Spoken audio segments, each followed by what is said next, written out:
Another really, really important thing to understand.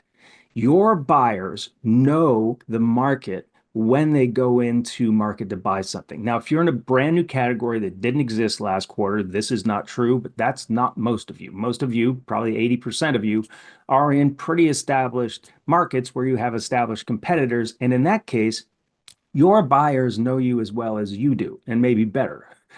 So they put 4 out of the 5 vendors they're going to evaluate on the short list on day one, and they buy from one of these four 85% of the time.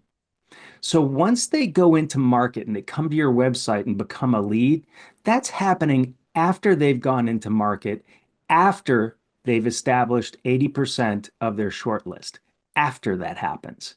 All right, so think about that as we look at this. This is the way that we conceive of the buying journey.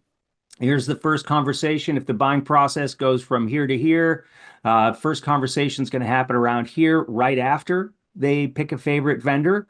Here are some stages for a buying journey. You could have different stages, call them different names, but what matters is that there's a long process where buyers go through and figure out who they want to buy from. And then there's a process where they validate that decision. Now, in any given audience, and this comes from a set of 19 million records that we have that look across a whole bunch of different industries, more than 1,000 different B2B companies. And what we see is that between 60 and 70% of your audience, no matter what you are, is not in market at any given point in time.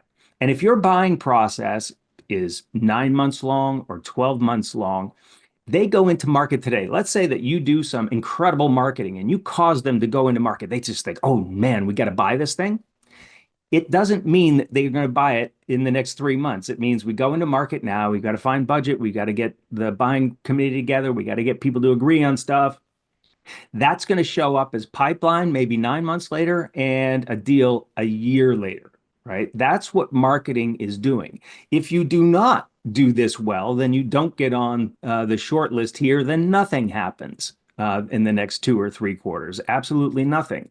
If you do a great job so that these folks back here, when they go into market, put you on the short list, you've got another 2 or 3 quarters before that awesome work shows up as pipeline and as revenue.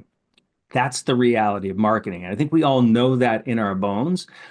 And I'm going to pass it over to Emma in just a moment, but here's where we get really messed up in this quarterly measurement cycle.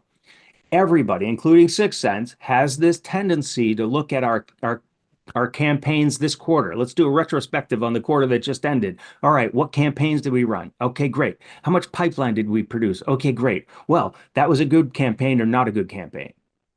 No, the pipeline you produced this quarter came from the campaign that you ran 2 quarters ago. Now, you got leads from this one that ended up being part of that deal that closed because those people were ready to identify themselves after having been in market for 9 months already evaluating you, right?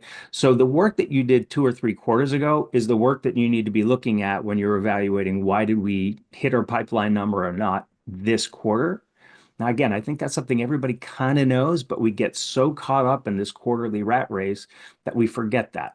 And we need to stop forgetting that. And to help us stop forgetting that and get onto a more sensible way of doing things,